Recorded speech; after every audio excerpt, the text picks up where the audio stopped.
चलो कोई दिक्कत नहीं, जिंदगी में हर दिन कुछ ना कुछ होगा, हम लोग बातचीत करेंगे उस हिसाब से। चलें, स्टार्ट हो गया। हेलो साथियों, नमस्कार। विजन परिवार स्टडी चैनल में आपका हार्दिक स्वागत है, अभिनंदन है। और आज हम लोग एक नए चैप्टर की बातचीत करने जा रहे हैं, डाइस। तो सभी लोग अपना अपना नोट्स निकाल लीजिए और जितनी बातें मैं अभी स्टार्टिंग में लिखाऊंगा उनको नोट करना है। चैप्टर का नाम रहेगा आज डाइस, पासा।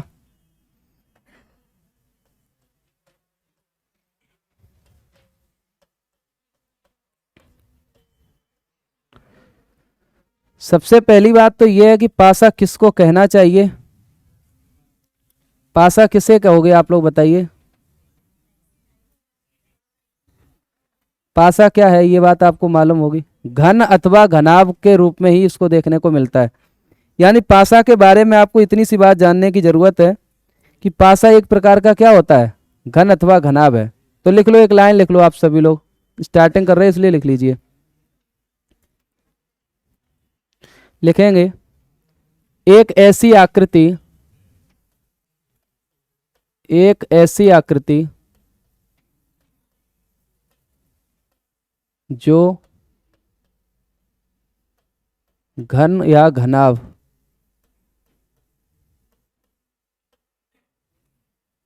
घन या घनाभ के समान हो,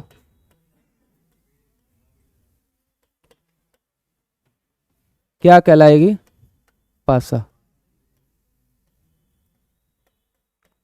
पासा कहलाती है। ऐसी कोई भी आकृति जो घन अथवा घनाभ के शेप में होती है तो उसी को हम लोग क्या कहते हैं, पासा। इसका मतलब वही होगा जैसा कि आप लोगों को मैंने बताया था, घन में कितने कोने होते, कितने किनारे होते, कितनी सरफेसेस होती हैं। तो वो सभी बातें यहाँ पर भी देखने को मिलने वाली हैं। जैसे कि मैं ये कहूँ, एक आप डाइस बनाना चाहें तो ऐसे बना सकते हैं।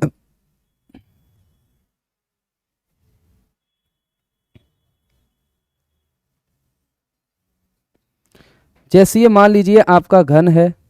अब इसी घन को हम लोग क्या नाम दे देंगे, पासा। ये घन इसी तरीके का तो बनाया था आप लोगों ने, तो घन को ही हम नाम आज के बाद क्या देने वाले हैं, पासा। इसमें क्या होगा, सामने ये फ्रंट होता है, इसको हम लोगों ने क्या कहा था, फ्रंट, यानी सामने की साइड, ये ऊपर, और ये कैसी है, दाएं। तो एक कोने से देखने पर आपको यही चीजें नजर आती हैं। अब दाएं वाला, इधर वाला क्या है, बाएं वाला छिपा है, सामने वाले का बैक वाला छिपा हुआ होगा, पीछे का, और ऊपर से जो नीचे वाला होगा वो आपका हिडन है, छिपा हुआ है। तो अब बात पूरी समझो। इसमें भी कोई अगर आपसे ये पूछता है कि किसी भी पासा में कितने कोने होते हैं, कितने किनारे होते हैं और कितनी सतह होती है, तो आंसर आपको पहले से ही क्लियर है। एक पासा में क्या क्या होगा देख लो, 6 सतह, 8 कोने और 12 क्या होते हैं, किनारे। मुझे ये उम्मीद है कि ये सब बताने की जरूरत तो नहीं पड़ेगी, लेकिन फिर भी जो बच्चे आज पहली बार पासा को डायरेक्ट पढ़ रहे होंगे उनके लिए सब जानना जरूरी है, इसलिए मैं सबको बता रहा हूं, ठीक है। अब देखिए, इस डाइस में हम लोग चैप्टर में जब आगे बढ़ते हैं तो हम एक दो बातें पढ़ते ये हैं कि पासा के भी अपने टाइप्स होते हैं। पासा 2 प्रकार का पढ़ाया जाएगा। कितने प्रकार का, हाँ। तो पासा के अगर प्रकार आपसे कहे जाएं, पासा के प्रकार, टाइप्स ऑफ डाइस, पासा के प्रकार, तो इसके 2 प्रकार देखने को मिलेंगे। कितने, 2। नंबर 1 होगा स्टैंडर्ड डाइस, यानी कि मानक पासा। कौन सा होगा, मानक पासा। और नंबर 2 आपका रहता है साधारण या सामान्य पासा। साधारण या सामान्य पासा, ये बात। अब आपको ये जानना जरूरी होगा कि इन दोनों में फर्क क्या होता है। साधारण पासा कौन सा होगा, मानक पासा कौन सा होगा। दोनों में अंतर निकालने के लिए आपके पास कुछ बिंदु हैं जिनको समझना होगा। कुछ बातें ऐसी जो मैं बताने वाला हूं, इनको ध्यान से आप लोग समझेंगे तो चीजें समझ पाएंगे। देखो, क्या अगर किसी भी पासा में हम विपरीत सतहों की बात करें, किसी भी पासा में विपरीत सतहों की बात करें, तो इतना तो आप सब जान चुके हैं कि 3 3 की क्या होती हैं, विपरीत होती हैं। बोलो हाँ या ना। जैसे मैं कहूं ऊपर की विपरीत कौन होगी, नीचे की, ठीक है। सामने वाले का विपरीत कौन होगा, पीछे जो सरफेस है वो। दाएं वाले की कौन होगी, जो बाएं है वो। अब ये जो विपरीत सतह हैं जिनके बारे में ये बताया जाएगा कि अगर ऊपर और नीचे का सम मिला के कितना हो जाए 7, सामने और बैक का सम 7, दाएं और बाएं का सम 7, यानी मैं साफ साफ ये कहना चाह रहा हूं कि यदि किसी पासा की विपरीत सतह अगर आपस में जोड़ दी जाए और वो योग 7 बना लें तो उसको क्या नाम दिया जाएगा, मानक पासा दिया जाएगा। क्या नाम दिया जाएगा, मानक पासा। कोई अगर आपसे ये कहे कि मानक पासा किसे कहते हैं तो आज के बाद आंसर क्या दे सकते हो आप, कि कोई भी ऐसा पासा जिसकी विपरीत सतह जोड़ने पर 7 हो जाए उसी को मानक पासा कहना चाहिए। यानी मानक पासा की डेफिनेशन में आप कितना बता सकते हैं, मानक पासा की डेफिनेशन में कह सकते हैं कि जिनकी विपरीत सतह का योग कैसा हो, 7 हो। जिनकी विपरीत सतहों का योग 7 होगा वो मानक पासा होगा, और जिसकी विपरीत सतहों का योग 7 नहीं है वो कैसा होगा, साधारण पासा होगा। यानी कि जिनकी विपरीत सतह 7 न होकर विपरीत सतह का योग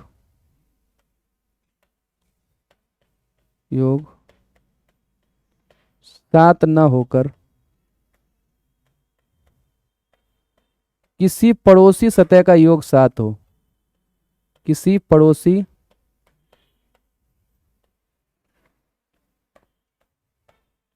सतह का योग कितना हो चाहिए, 7 हो, तो उसको हम लोग क्या नाम देंगे, साधारण, यानी कि एक नॉन स्टैंडर्ड डाइस के नाम से उसको जानेंगे।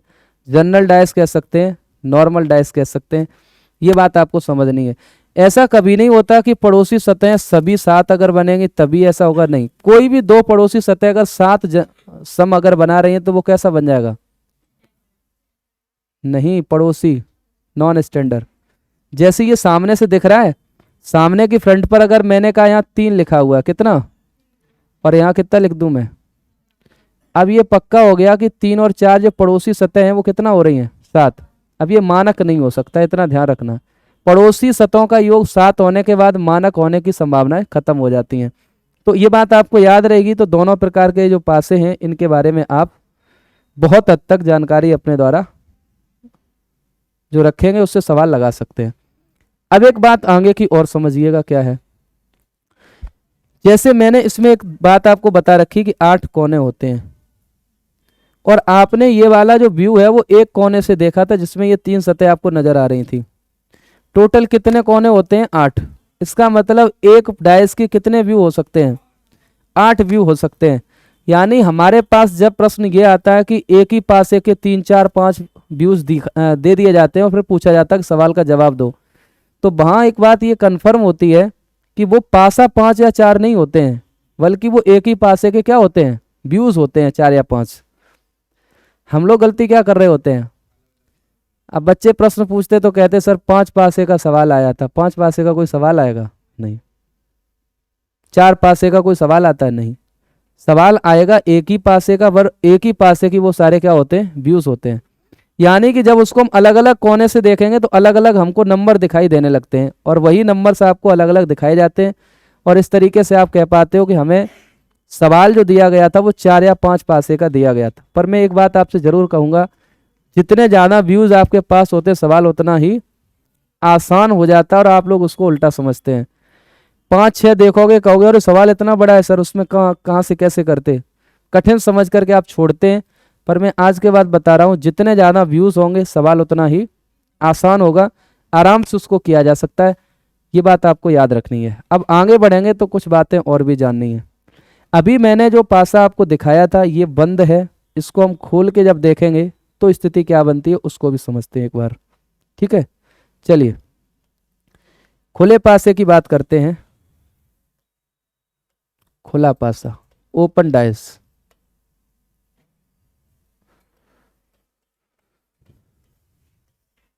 ठीक है,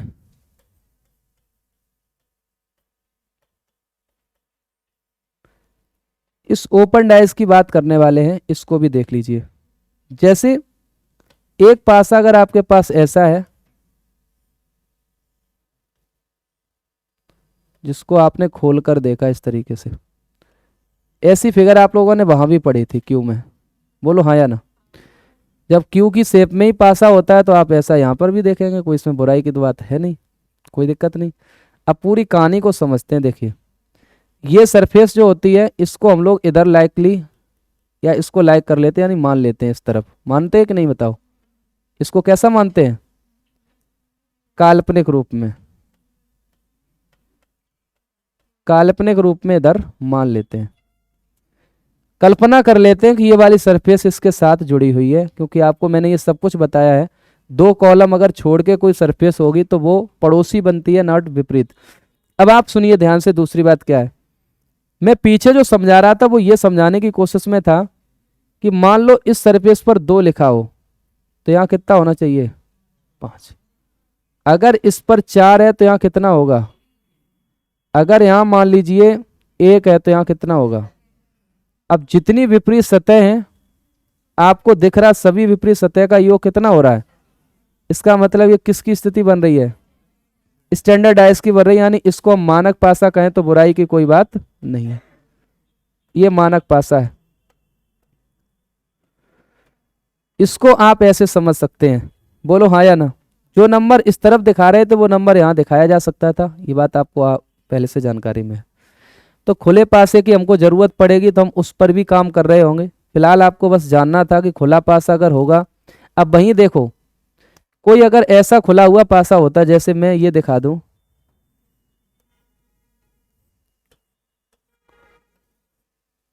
मान लीजिए यहां पर 2 था, इधर 5 होता या 4 होता, इधर 3 होता, 1 होता, यहाँ 6 होता। अब आप ध्यान से देखो, इस तरह का कोई भी पासा आपके सामने आ जाए तो आपके पास इतना तो कन्फर्म है कि ये वाला इधर इमेजिन किया जा सकता है, बोलो हाँ या ना। अब आप देखिए ये इसका पड़ोसी है या नहीं है, बट ये कितना बना रहा? 7। और पड़ोसी 7 हो जाएगा तो मानक तो नहीं रहेगा। आप यहां भी देख रहे कितना बन रहा है? 7। आप इधर देख रहे 7। ये जरूरी नहीं कि सभी पड़ोसी सतह 7 बन जाए, लेकिन कुछ उसमें से बन जानी चाहिए। एक भी बनती है तब भी वो मानक नहीं रहेगा। अब सभी नहीं बन सकती, जैसे देखो यहाँ 5 और 6 कितने? 11। अब आप इन्हें देख के कहोगे सर वहां तो हो ही नहीं रहा 7, तो कैसे मानक, मतलब सामान्य पासा कैसे हुआ?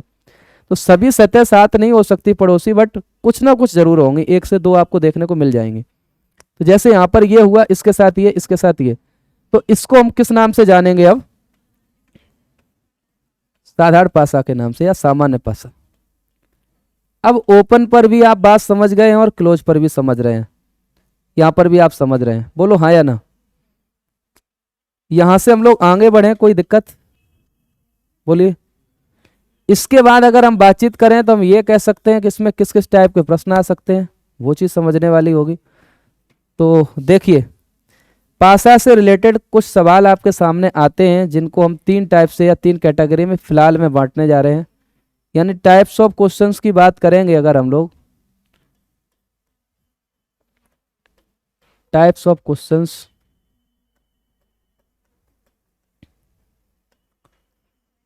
तो यहाँ 3 प्रकार के सवालों से आपकी मुलाकात होगी। पहला जो होगा वो क्या होगा? One face common, one face common, यानी एक सतह समान। दूसरा टाइप आपका बनेगा 2 फेस कॉमन, 2 सतह समान, यानी दो सतह समान। तीसरा यहाँ पे बनेगा no face common, no face common, यानी यहां क्या बनने वाला है, यहां जब कोई सतह समान ना हो इस तरह का प्रश्न बनेगा, आप लोग इसको समझेंगे। यहां पर क्या है, एक सतह समान, एक सतह समान, और यहां बनेगा दो सतह समान,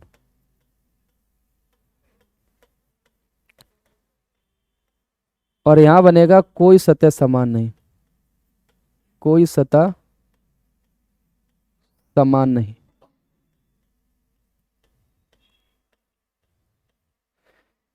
यहां तक मेरे को ये बताओ, चीजें समझ रहे हो आप लोग? एक बार शुरू से देख लीजिए। पासा क्या है, एक घन या घनाभ की आकृति के तौर पर ही या उसी के तरीके का हमको देखने को मिलता है।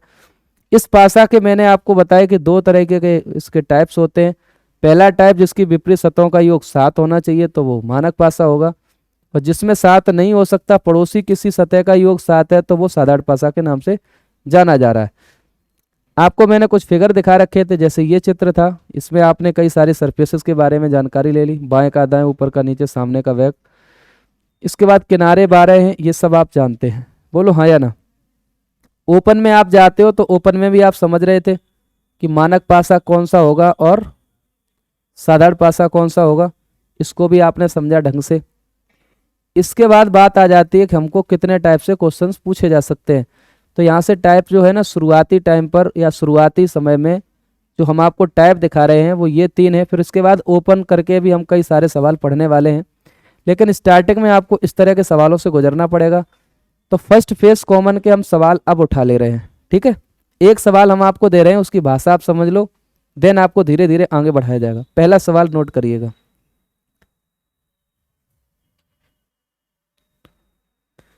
लिखें। प्रश्न ऐसे आएगा,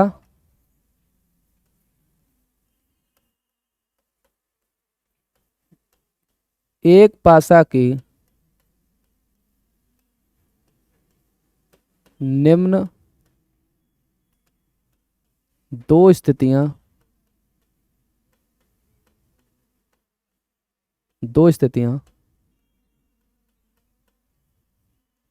दर्शाई गई हैं। निम्न दो स्थितियां दर्शाई गई हैं। मान लो मैंने कहा 4 का विपरीत क्या होगा।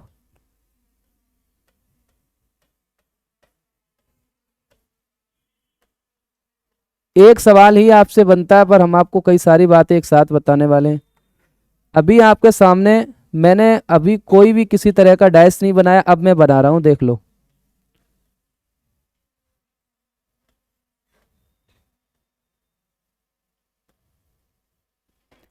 ऐसे भी बना सकते हो, कोई परेशान मत होना, ठीक है। बनाने के ऊपर है, जैसा आपको ठीक लगे आप बना सकते हैं।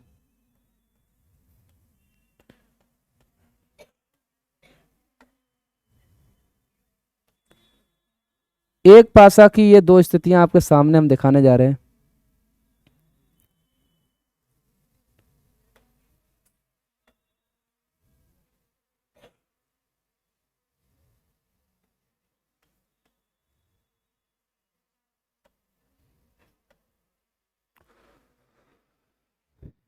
इस तरह का मान लीजिए ये पासा है, ठीक है।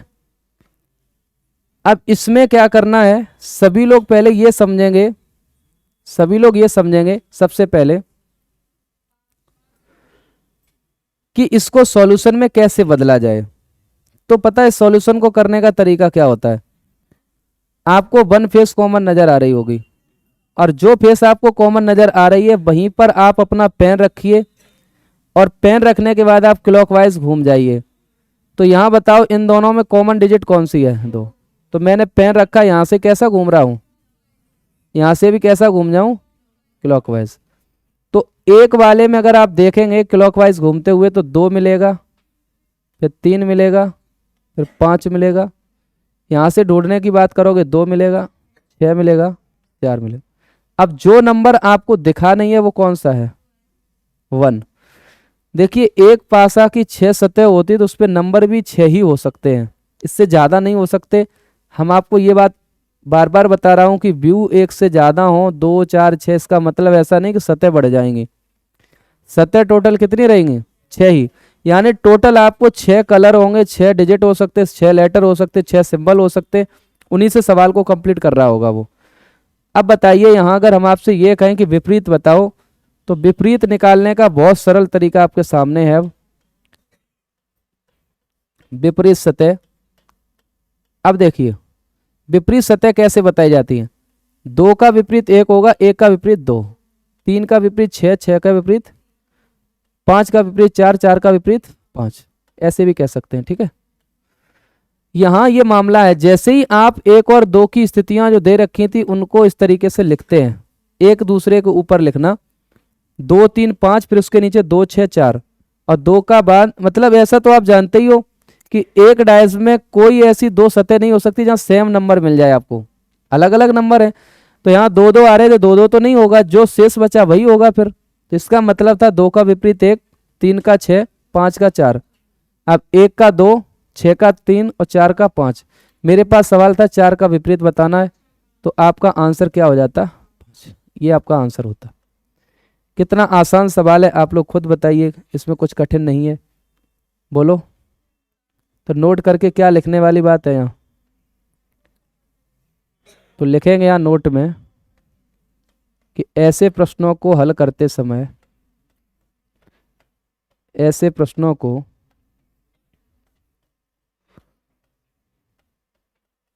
हल करते समय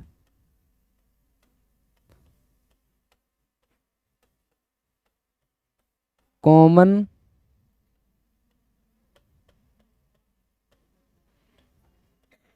नंबर से क्लॉकवाइज यानी कि घड़ी की दिशा में घूमकर विपरीत ज्ञात कर लेते हैं। क्या कर लेते हैं? अपोजिट ज्ञात कर लेते हैं, ज्ञात करते हैं। मैं एक एक चीज रिटर्न में बताऊंगा, आपको परेशान बिल्कुल नहीं होना। डायस भी अपने आप में एक अच्छा चैप्टर है और काफ़ी हद तक लोगों को समझ में भी नहीं आता, पर मैं बारीकी से आपको एक एक चीज़ समझा रहा हूँ। मुझे नहीं लगता कि यहाँ तक किसी को कोई दिक्कत आएगी। भले ही मैं लाइव की वजह से या ऑनलाइन होने की वजह से आपसे बातचीत नहीं कर रहा हूँ, इसका बिल्कुल ये मतलब नहीं है कि मैं समझाने के मूड में नहीं हूँ। आप भी अगर कोई सवाल करना चाहो तो बिल्कुल कर सकते हो। यहाँ तक ये बताओ बातें समझ में आ रही या नहीं आ रही? हो जाएगी बातचीत यहाँ तक? बोलो हाँ या ना। चलिए, यस या नो? अच्छा, ऐसी बात तो आप समझ गए, ऐसे प्रश्नों को हल करते समय कॉमन नंबर से, अब कॉमन नंबर का मतलब समान अंक, वहां से क्लॉकवाइज घूमकर क्या करते हैं? विपरीत ज्ञात कर लेते हैं। अब एक बात और मैं आपको बता दूं, मैंने आपको यहां नंबर्स दिखाए हैं, इन नंबर्स की जगह लेटर भी हो सकते हैं, इन नंबर्स की जगह पर सिंबल्स भी हो सकते हैं, इन नंबर्स की जगह पर कोई कलर भी हो सकते हैं। यानी सवाल जब बनाया जाएगा तो कुछ भी हो सकता है, इसमें आपको बिल्कुल टेंशन की कोई ज़रूरत नहीं होनी चाहिए। और दूसरी बात और यहाँ से समझ लो, वो समझने वाली है क्या, जैसे इस सवाल को मैंने अभी किया था तो सवाल में मेरे को सामने से ये पता चल गया था ये मानक पासा तो नहीं है। कैसे पता चला था? क्योंकि यहाँ 5 था, इस पर 2 था, तो 5 और 2 का सम 7 होता है। इसने ये बता दिया कि इसमें तो मानक पासा के बारे में तो बिल्कुल भी मत विचार करो, जो भी सोचना है वो साधारण पासा की तरह सोचना है।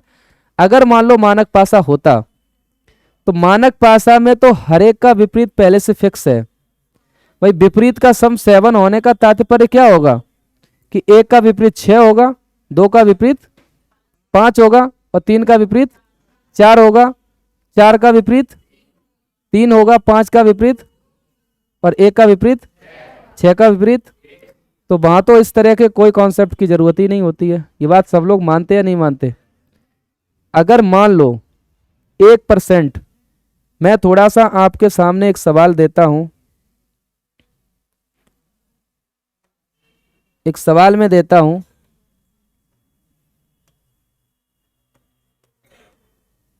एक पासा की दो स्थितियां मैं आपको दिखा रहा हूं।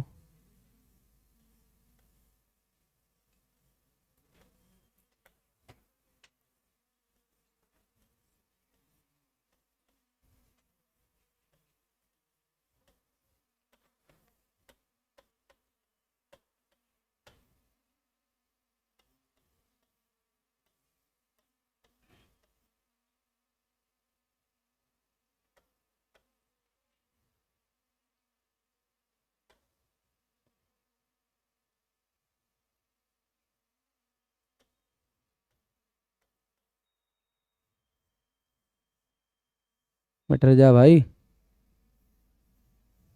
देखो सवाल बनाने पड़ते हैं, हवा में सवाल नहीं बनाए जा सकते, थोड़ा सा मेरे को देखना पड़ता है कि सवाल सही बन रहा है कि नहीं बन रहा है।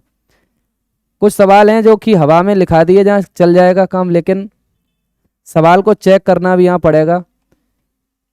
इस सवाल में आप कुछ देख रहे होंगे, यहाँ अगर मैं विपरीत पूछने की बात करूं तो सामने से ये समझ में आ रहा कि ये मानक होगा या साधारण पासा होगा।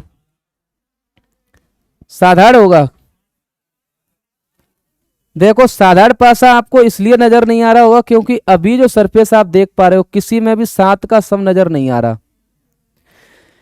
अब सवाल ये खड़ा है कि क्या ये वाकई मानक पासा है या नहीं है। तो इसका तरीका ये है कि इसको ओपन डाइस में भर के देख लो। किस में देख लो? ओपन डाइस में। अभी आप श्योर मत हो जाना इतनी जल्दी से, मैं तुम्हें एक बात समझा रहा हूं, बहुत गौर से समझना। एक बार मैं इसको रिटर्न में भी बताऊंगा, बट अभी मैं जो समझा रहा हूं थोड़ा सा देखना। सामने से जो दोनों व्यू आपके बने हुए थे, इनको देख करके तो इतना लग रहा कि ये मानक पासा हो सकता है, साधारण तो नहीं होगा, क्योंकि कहीं भी अभी विपरीत वो जो पड़ोसी सतह हैं उनका सम 7 नजर नहीं आ रहा है। यहां देखो कुछ 7 हो रहा किसी में भी, लेकिन हम श्योर नहीं हो सकते। फिर भी श्योर कब हो पाएंगे? जब हम एक मानक पासा को समझने के लिए उसको ओपन डाइस में भरते हैं और ये पासा की जो स्थिति है यहां पर पूरी तरीके से कैसी हो जाए, सत्यापित हो जाए, प्रूफ हो जाए। जैसे मैं अब बता रहा हूं, एक बात आप बताइए, इस वाले नंबर को हम क्लॉकवाइज यहां भर दें। जैसे मैंने इसमें क्लॉकवाइज भरने की कोशिश की, किस नंबर को? पहले व्यू को। पहले व्यू को अगर हम देखें तो 135 लिखा हुआ था, मैंने यहाँ 1 लिखा बेटा, यहाँ 3 लिखा। मैंने कोई गलती तो नहीं की? पहला व्यू मैंने उठाया और इसको ओपन डाइस में जाके भर दिया। क्लॉकवाइज था तो मैंने क्लॉकवाइज भरा है। यस या नो? इसके बाद हम क्या कर रहे हैं कि सीधे सीधे इस वाले ओपन डाइस को मानक पासा समझ करके इसके बचे हुए जो सरफेसेस हैं उस पर नंबर भरना चाह रहे हैं। तो आप जानते हो कि 3 का अगर यहां पर नंबर कुछ आएगा तो कितना आएगा, और 5 का यहां आएगा तो 2 आएगा, 1 का यहां आएगा तो 6 आएगा। आपने इसको मानक समझ करके कंप्लीट कर दिया। यस या नो? जब आपने मानक समझ के कंप्लीट किया तो जो सेकंड इसका व्यू था इसको इसमें प्रूफ करना है कि ये सही हो रहा या नहीं हो रहा। अगर ये प्रूफ हो जाता है तो फिर आपका मानक पासा का दोनों व्यू मान लिया जाएगा। जैसे इसमें हम मानते कहीं से भी भर सकते थे आप, जैसे 5 6 कितना लिखा है 4, तो देखो यहां से रखो कलम, 5 6 4। अब आप देखो ये वाला व्यू यहां पूरी तरीके से सत्यापित हो रहा कि नहीं हो रहा? हो रहा है, प्रूफ हो रहा है। इसका मतलब है कि ये दोनों व्यू किसके थे? स्टैंडर्ड डाइस के हैं। और स्टैंडर्ड डाइस के हैं तो कोई भी सवाल अगर आपसे ये पूछता कि एक का विपरीत, क्या पूछता? विपरीत पूछता। आपसे कहता एक का विपरीत बताओ, आप लोग तुरंत बिना किसी टेंशन के एक का विपरीत कितना? 2 का, 3 का, 4 का, 4 का 3, 4 का 3, और बताओ 5 का, 6 का। ऐसा क्यों? क्योंकि सभी का सम 7 हो रहा होगा जो विपरीत सतह हैं वो। और आपको ये बात मैंने शुरुआत में ही बता दी है कि मानक पासा की विपरीत सतह कैसी होती हैं? 7 होती हैं। अब 1 और 6 को जोड़ोगे तो बताओ कितना हो जाएगा? 7 हो जाएगा। 2 5 को जोड़ोगे 7 हो जाएगा, 7 हो जाएगा। ये भी कितना हो जाएगा? 7 हो जाएगा। इसको भी जोड़ दोगे कितना हो जाएगा? 7। इसको भी जोड़ दोगे कितना हो जाएगा? 7। तो जब कोई मानक पासा होता है तो उसके विपरीत को याद करने की या निकालने की कोई जरूरत नहीं, वो तो स्वाभाविक तौर पर पहले से ही पता होते हैं। बोलो हाँ या ना। जैसे तुमने इसको पता किया कि ये मानक पासा है, फिर तुमसे कोई सवाल पूछ लेता 3 का विपरीत, आप कहते 4, वहां क्लॉकवाइज इन सबसे आप बच जाते। बोलो हाँ या ना। अब यहां मैंने क्या समझाया है, क्या समझाया, वो चीज समझ में आ रही कि नहीं आ रही, कि कैसे पहचानोगे कोई मानक पासा है या साधारण। बोलो कैसे पहचाने कि कोई पासा मानक है या साधारण, मानक है या साधारण। तो बताओ कैसे पहचान करोगे कि कोई पासा मानक है या साधारण, क्या तरीका है आपके पास। सबसे पहले आप क्या करेंगे कि जो व्यू आपको दिए जाएंगे उनमें से कोई सा एक व्यू ओपन डाइज में भरोगे, और भरने के बाद जो शेष आपके बचे हुए इसके जो सरफेसेस होंगे उनके नंबर अपने मन से मानक समझते हुए भर देना, और दूसरे वाले को प्रूफ करके देखना, अगर वो हो जाता तो मानक ही है और नहीं होता तो साधारण। तो इस भाषा को हम कैसे लिख सकते हैं, देखिए, यदि लिखा दें कि ना लिखा दें, लिखा दें, लिखा दे रहे, दिए गए पासा के रूप में से, रूप का मतलब व्यू, ठीक है ना, किसी एक को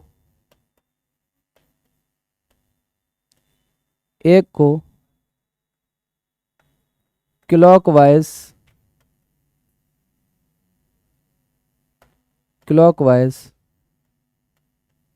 खुले पासा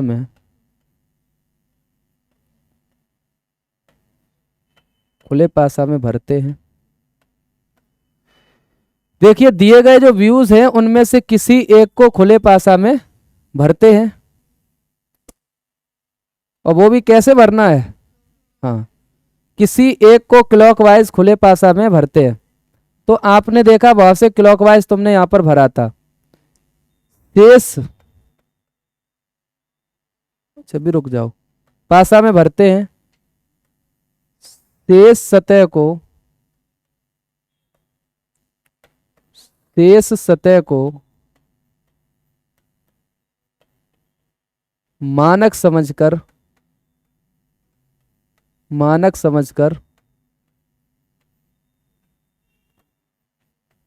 पूरा भर देते हैं।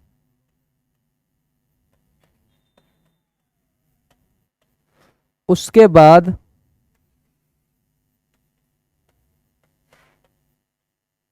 सेकंड व्यू का मतलब दूसरा प्रतिरूप कह सकते हैं या स्वरूप कह सकते हैं, कुछ भी। सेकंड कौन सा वाला, जैसे ये सेकंड प्रतिरूप या सेकंड व्यू को खुले पासे में सत्यापित करके देखते हैं। सत्यापित का मतलब होता है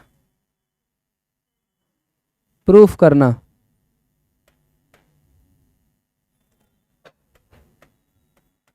सत्यापित करते हैं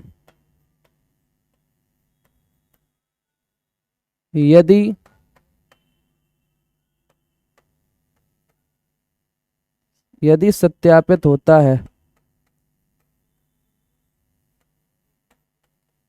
हो जाता है, तो मानक, अन्यथा कैसा पासा होगा, अन्यथा साधारण पासा होगा। मुझे लगता है कि मैंने ज़्यादा लंबी बात लिखा दी है, पर मैंने आवश्यकता के हिसाब से लिखाई है। आप लोग अगर ये ना समझ पाए कि मानक पासा को कैसे पहचानना है, साधारण पासा को कैसे पहचानना है, तो संभवतः आगे चल के आपको दिक्कत आने वाली है। आज के बाद कोई ये ना कहे मेरे से कि सर हम कैसे जानेंगे ये मानक होगा या साधारण पासा होगा, क्योंकि सवालों का सिलसिला तो आगे लगातार जारी रहेगा। पर शुरुआत में जो हमने आपको 2 प्रकार बताए हैं वो कैसे आप जज कर पाएंगे अपने आप से। तो इसकी कहानी पूरी तरीके से कैसी हो रही है, समाप्त हो रही है इस पूरी लाइन से। मैंने कहा कि यदि दिए गए पासा के रूप या स्वरूप में से, जो भी आप कहे, प्रतिरूप कह सकते हैं, ठीक है, प्रतिरूप कह सकते हैं, प्रतिरूप में से किसी एक को क्लॉकवाइज खुले पासे में क्या करते हैं, सबसे पहले भर लेते हैं। मैंने इस वाले को सबसे पहले भरा था। इसके बाद मैंने कहा कि शेष सतह को मानक समझकर, अन्य जो सरफेसेस थी उनको मानक समझकर मैंने क्या किया, भर दिया।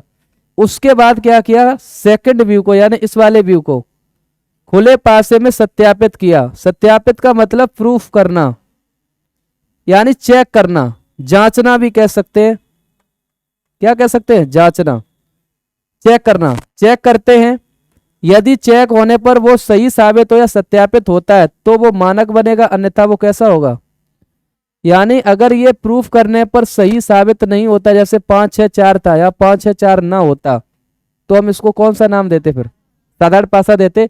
इतना ही मैं आपको बताना चाह रहा हूं। अब मुझे उम्मीद है कि आप मेरी बात को समझ गए होंगे, हम कहना क्या चाह रहे थे। बोलो बोलो हाँ या ना। और जब मानक पता चल जाएगा तो विपरीत निकालना आपके लिए कैसा है, आसान बात है। इतना तो सबके समझ में आ गया। बोलिए यस या नो, आगे बढ़े और सवाल उठाए जाए। अब इस कहानी को हम लोग इतना तो कंफर्म कर चुके हैं कि साधारण और मानक में अब फर्क आसानी से बता सकते हैं। कोई भी डायस बनेगा, हाँ इतना मैं फिर कहूंगा, सामने से बहुत बार ऐसा होता है कि कोई ऐसी सतह नजर नहीं आएंगी जिनका पड़ोसी 7 हो जाए परंतु उसके बावजूद भी वो मानक नहीं होते हैं, साधारण पासा निकलते हैं। मैं क्या कहना चाह रहा हूं, कभी कभी तुम व्यूज देखोगे और सामने से नजर नहीं आएगा कि पड़ोसी कोई 7 हो रहे हैं, बावजूद उसके वो मानक नहीं होते और वो क्या निकलते हैं, साधारण पासा। और आपने ऐसा देख करके सोचा कि ये तो मानक ही होगा क्योंकि अब पड़ोसी सतह 7 हो नहीं रही, तो कोई हिडन सरफेस हो सकती है जो 7 बन रही होगी, वो आपको दिख नहीं रही है और उसकी वजह से आप गलती करने जा रहे हो। तो उससे बचने का तरीका क्या है कि आपको ओपन में भरना और आप क्लियर कर पाएंगे कि हाँ बात सही क्या होगी। ओपन में कोई भी ऐसी सतह बचती नहीं है जिसमें आप ये ना बता पाए कि 7 का सम किधर क्या हो रहा है, पड़ोसी में है या नहीं, आराम से बता सकते हैं। अब चलते हैं, नेक्स्ट कुछ क्वेश्चन है मेरे पास, इनको भी लगाने की कोशिश करेंगे। बोलो यहां तक चीजें समझ में आ रही हैं। चलिए अब की बार 3 आप लोगों को व्यू बनाने हैं और प्रश्न ये है कि प्रश्नवाचक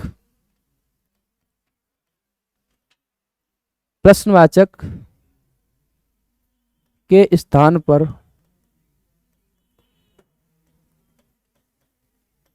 कौन सा अंक होगा, कौन सा अंक होगा। 3 व्यूज बनाइए सभी लोग।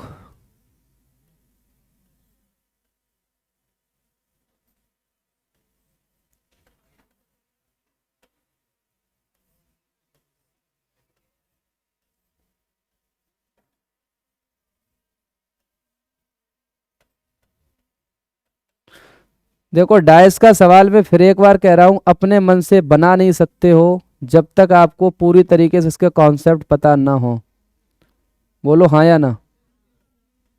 जानकारी का होना ही बेहद जरूरी है, वरना आप सवाल सही नहीं लिख पाएंगे तो आंसर सही कहां से करेंगे। सवाल एक देखिए क्या है,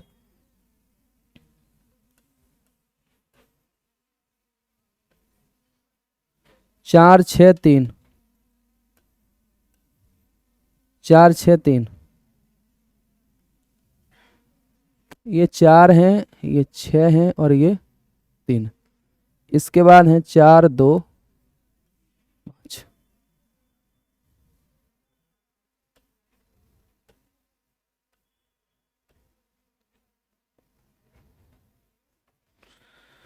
देखो सवाल समझ में आ रहा कि नहीं। एक हम आपको डाइस दिए हैं, उसके एक व्यूज, 3 व्यूज हम आपको दिखा रहे हैं और इन तीनों व्यूज में एक जगह क्वेश्चन मार्क लगा हुआ है और मैं आपसे यही पूछना चाह रहा हूं उस क्वेश्चन मार्क की जगह पर नंबर कौन सा आएगा, कैसे पता करोगे?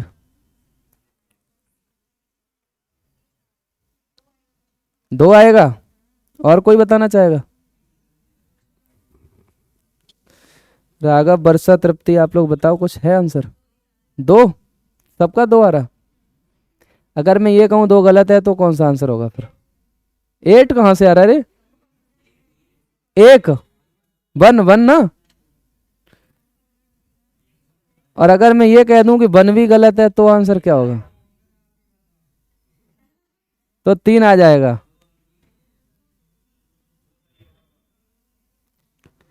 कोई आप लोगों में बताओ, प्रिया की लाइन से कुछ है? दो, दो। अब तक आंसर पूरी क्लास से निकल के नहीं आया है, इसका मतलब मेरे को बताना पड़ेगा। चलो मैं समझाता हूं। एक काम करेंगे आप लोग, जिसमें क्वेश्चन मार्क लगा उसको अलग कर लीजिए। इसको कैसा कर दो, इसको साइड से कर लिया मैंने, अलग कर दिया। अभी मैं इन दोनों पे विचार कर रहा हूं। अभी पीछे क्या सिखाया था कि कॉमन से हम लोग क्लॉकवाइज घूमते हैं, बोलो हाँ या ना? तो कॉमन नंबर देखो कितना है, 4 से क्लॉकवाइज घूमो। तो आप बताओ 4, 6, 3, और यहां 4, 2, 5। अब बताओ इसके नीचे कौन सा नंबर होगा? हैं? इतना तो कंफर्म हो गया कि 4 का विपरीत 1 है, 6 का विपरीत 2 है, 3 का विपरीत कितना है? 5 है, 5 का 3, 2 का 6 और 1 का 4। खैर ये सवाल ही नहीं पूछा जा रहा था, सवाल तो कुछ और है ना आपके सामने। क्वेश्चन मार्क की जगह क्या आना चाहिए, बोलो हाँ या ना? अब जितने बच्चे ये समझ पाए हैं, देखो 1 के विपरीत 4 आएगा तो यहां 4 भर नहीं सकते हो, क्योंकि जो विपरीत होता है वो पड़ोसी हो ही नहीं सकता किसी भी कंडीशन में। 5 का विपरीत 3 है तो यहां पर 3 भी आंसर नहीं हो सकता। जिन लोगों ने अभी दिया था उनको मैं बता रहा हूं, क्यों? क्योंकि 5 का विपरीत 3 है तो यहां 3 भर के पड़ोसी बना दोगे तब तो आंसर बिल्कुल ही गलत हो जाएगा। तो आप लोगों के आंसर इसलिए गलत थे। अब सवाल यह है कि जब ये सब गलत ही है तो फिर सही क्या होना चाहिए? 6 सही होगा, 6 सही होगा। अब मैं आपको तरीका समझा रहा हूं, उसी से चलना, वरना आप गलती कर जाएंगे और आपके लिए मुश्किल हो जाएगी थोड़ी सी। जो मैं कर रहा हूं उसको गौर से समझना। आप सबसे पहले एक ओपन डैश बनाएंगे, और ओपन डैश बनाने के बाद मैंने आपको क्यू में यह सिखाया था कि विपरीत भरने की सबसे अच्छी व्यवस्था कहां होती है? ऊपर और नीचे भर दो। कहां भर दो? ऊपर और नीचे भर दो। बोलो हाँ या ना? तो मैं 4 यहां भर दूं और 1 यहां भर दूं तो बहुत खुशी की बात है कि आपको टेंशन नहीं होगी। हाँ अथवा ना? जब 4 आपने भर दिए तो 4 से क्लॉकवाइज घूम के देखो कौन कौन से नंबर मिल रहे थे। 4, 6, 3। तो देखो 4, 6, 3। बोलो हाँ अथवा ना? 6 का विपरीत क्या था? तो विपरीत एक कॉलम छोड़ के ही तो भरा जाता, और 3 का विपरीत।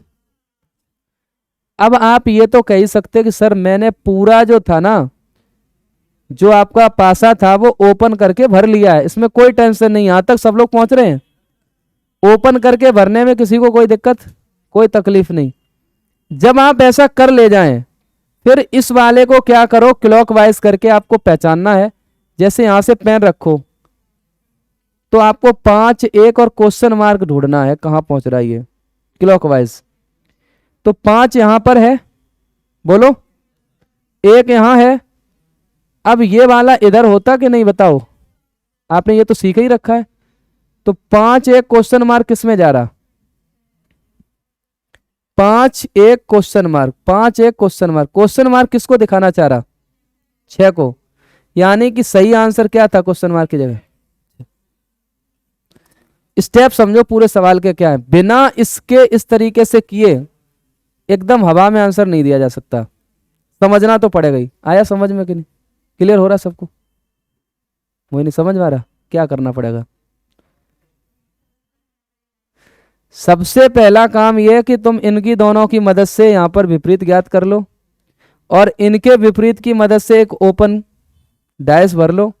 ओपन डैश भरने के बाद जिससे तुम्हें प्रश्न पूछा जा रहा है उसको यहाँ पर क्लॉकवाइज देख लीजिए, और क्लॉकवाइज जब आप देखेंगे तो क्वेश्चन मार्क जिस कॉलम में जा रहा होगा वो आपका आंसर हो जाएगा। बहुत सिंपल सी बात है, बताइए हाँ या ना, कोई दिक्कत इसमें? अगला सवाल दिया जाए। टाइम कितना हो गया जो देख लो। एक और कराएं, कोई दिक्कत है? करा सकते हैं अभी? चलो एक सवाल और दे रहा हूं, जल्दी से देख लो। सवाल सेम रहेगा वैसे ही। क्वेश्चन यही है कि प्रश्नवाचक जो साइन होगा उसकी जगह क्या आएगा। ठीक है,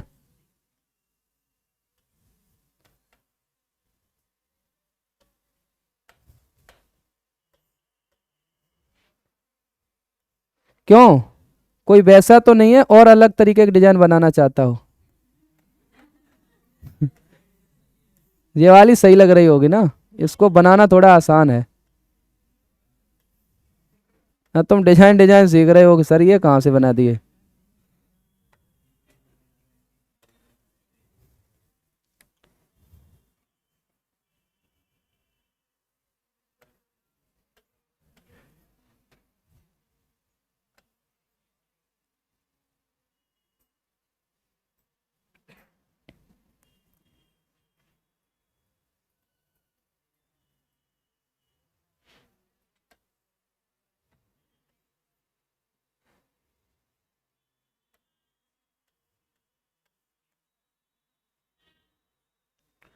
ये है सवाल और क्वेश्चन मार्क लगा हुआ है।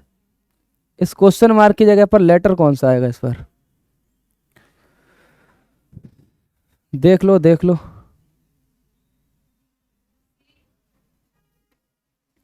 क्वेश्चन मार्क की जगह क्या आएगा? सी। तो सी आएगा, आप ऐसा बोल रहे हैं। पहला काम हमने आपको क्या बताया था करने के लिए, कि सबसे पहले आप इन दोनों की मदद से एक दूसरे के विपरीत पता करो। तो ये बताओ इसमें कॉमन कॉमन लेटर कौन सा था? डी था। तो यहीं से आपको क्लॉकवाइज घूम करके पहले क्या करना है, हाँ, तो डी बी सी और फिर डी ई ए। आप बताओ जो दिख नहीं रहा वो कौन सा है? A B C D E F, 6 ही तो लेटर लेंगे आप लोग। तो दिख नहीं रहा वो कौन सा था? एफ। अब आप यहां पे जाइए, सीधे सीधे क्या भरो, एक ओपन डाइस को फिल कर लीजिए। तो सबसे पहले आपको क्या भरना, डी इधर भर लो, एफ यहां भर लो, और डी से देखो क्या भरना था, D B C, D B C. तो देखो बी और सी, बी का विपरीत क्या था? बी का विपरीत ई, और सी का विपरीत ए। अब देखिए मेरे को ये वाला क्या है, इसमें प्रूफ कर देना है बस। क्वेश्चन मार्क की जगह पे देखना कौन सा आ रहा। तो अब बताइए आप कहां से घूमना स्टार्ट करेंगे? एफ से। तो एफ के बाद ई आना चाहिए, ई के बाद जहां भी क्वेश्चन मार्क पहुंच रहा है वो क्या है? तो बताओ इसका आंसर क्या था? टी था। आसान सवाल है, कोई कठिन बात नहीं, परंतु आपको हर स्टेप को ध्यान तो रखना ही पड़ेगा, तब जाके चीजें समझ में आएंगी। तो ऐसे बहुत सारे प्रश्नों के साथ हम लोग लगातार जुड़ेंगे, अच्छे अच्छे सवाल लेकर के आएंगे। आप लोग यूं ही जुड़ते रहिएगा और आप लोग अपने जीवन में जरूर आगे जाएं, आपके सपने पूरे हों, इसी उम्मीद के साथ आज के लिए बस इतना ही। Thank you so much. जय हिंद, नमस्कार।